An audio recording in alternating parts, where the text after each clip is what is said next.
This is Renta and welcome back to my channel. Today I'm filming a haul video, so I'm just going to get started. I have several fragrances and I'm having some lighting issues because it's raining outside, so hopefully this will work out okay.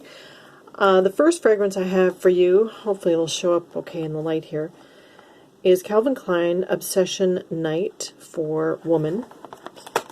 This was just a complete blind buy. I have to admit that I was intrigued by the bottle.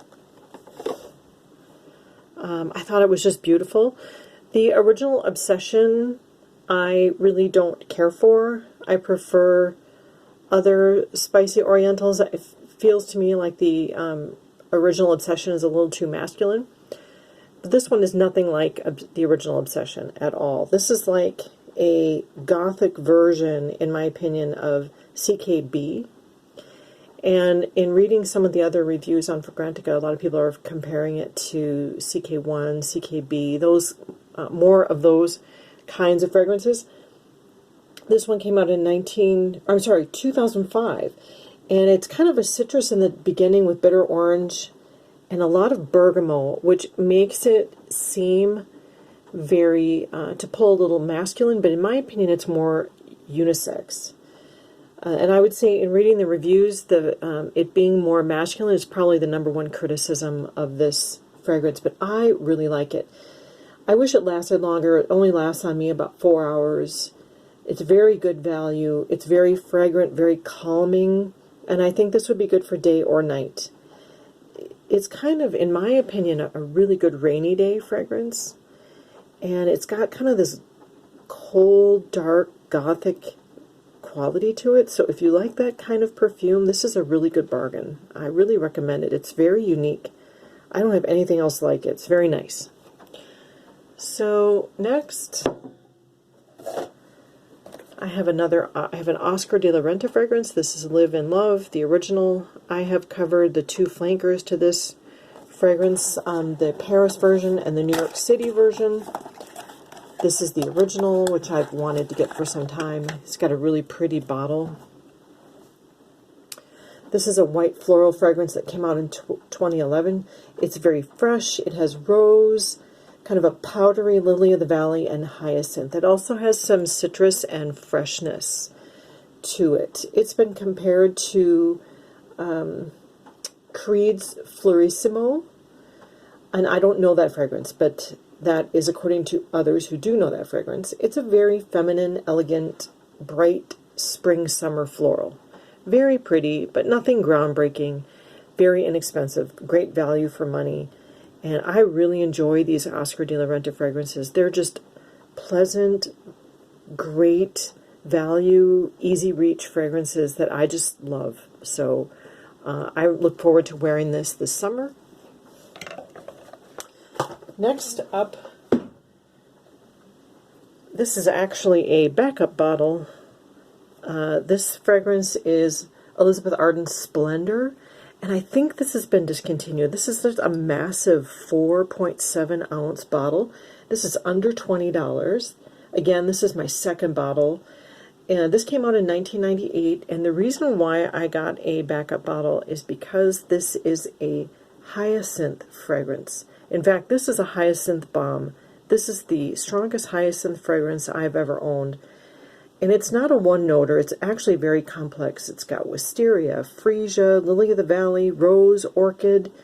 It's got a real woodsy, musky base. It's absolutely gorgeous. And when I did a little research, it has been compared to Dior J'adore. I don't know that fragrance. So I'm just reporting that to you. It's very office safe, inoffensive. It's a real calm beauty of a fragrance. This is nothing earth-shattering. It's not super unique, but because it's hyacinth heavy, and I love hyacinth, it's my favorite floral note, that's really why I got the second bottle of it. And I really enjoy this fragrance. And it's one of those summer, you know, reach for it when you don't know what to wear, when you're, you know, I don't know. I love those kinds of fragrances. That's really the backbone, the bread and butter of my collection. is I don't collect a whole bunch of really weird eclectics. I do have a few of those, but I really focus more on the everyday, beautiful, elegant, feminine fragrances. So this is right up my alley. So if you like florals, and if you like hyacinth, which is not very common in perfumery nowadays, give this a try. Next up, I have something a little different. Okay, so this is a YouTube made me buy it. This is Afnan Rare Tiffany. And I saw a review of this on YouTube, and I don't remember from who, but I got the idea from that review to purchase this. The bottle is a little worse for wear. A lot of the features on the top came off because it was sitting on my front step in the heat. And you can see it's peeling a little bit because this bottle is just dipped in color. However, the fragrance does not appear to have been damaged by the heat. This is a very strong, it's got a nice metal top, kind of a tacky kind of bottle, but anyway, it's not too bad. This is a real heavy, sweet, aquatic fragrance. I could not see a Fragrantica page on this. It's very strong, very sweet, and it's very boozy. My very first impression when I spray this is it smells like one of those blue lagoon type of tropical drinks. If you were to be in, you know, St. Martin or Anguilla or someplace tropical, and you ordered a drink with a lot of blue curacao, it smells a lot like this. Kind of rum, sweet rum kind of a fragrance. But it's very aquatic, kind of exotic, and very pretty. So because it's sweet, I probably would only wear this in the evening.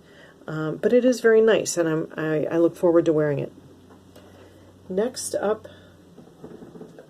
I have Vicky Teal Femme Absolute. This, I had seen a review on YouTube also. Look at that, the top came off. Alright, so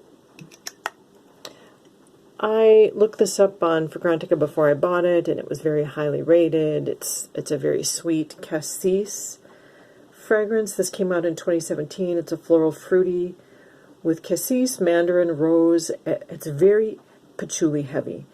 And when I took a look at the bottle before I bought it, I was afraid maybe it would be one of those patchouli sweets, because that's not my favorite genre of perfumery. I know it's really all the rage right now, but that super sweet patchouli to me gets to be a little cloying. This is like a toned down version of La Vie Belle. Now, I didn't see anyone else comparing it to La Vie Belle. It's just that sweet patchouli part of it. This is a bit more fruity than La Vie Belle, I think.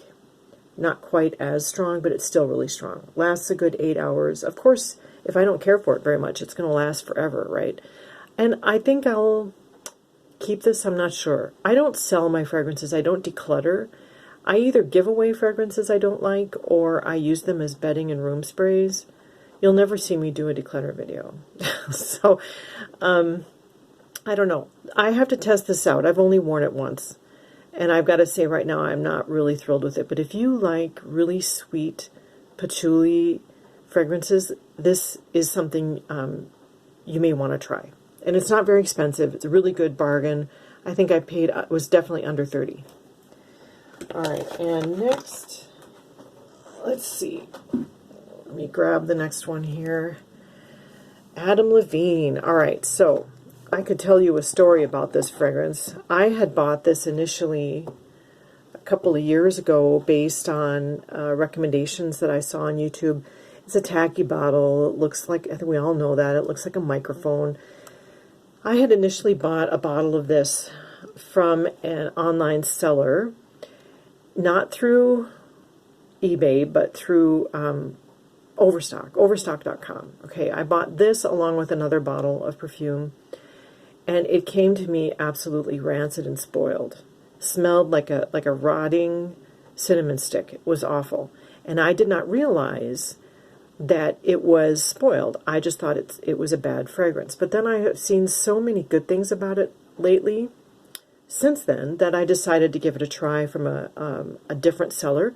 And this is actually beautiful. I'm really glad I repurchased it. This big 3-ounce bottle only cost about $12. It's a real beautiful, warm, spicy sandalwood aromatic fragrance. It's got saffron in there. It's very well blended, well done. For a celebrity fragrance that's this inexpensive, I'm very impressed. On me, it lasted a good 6 hours. Also, just so you know, it's been compared to Estee Lauder Sensuous and Tom Ford Santal Blush. So this is going to be a good fragrance for the fall. Really looking forward to wearing it.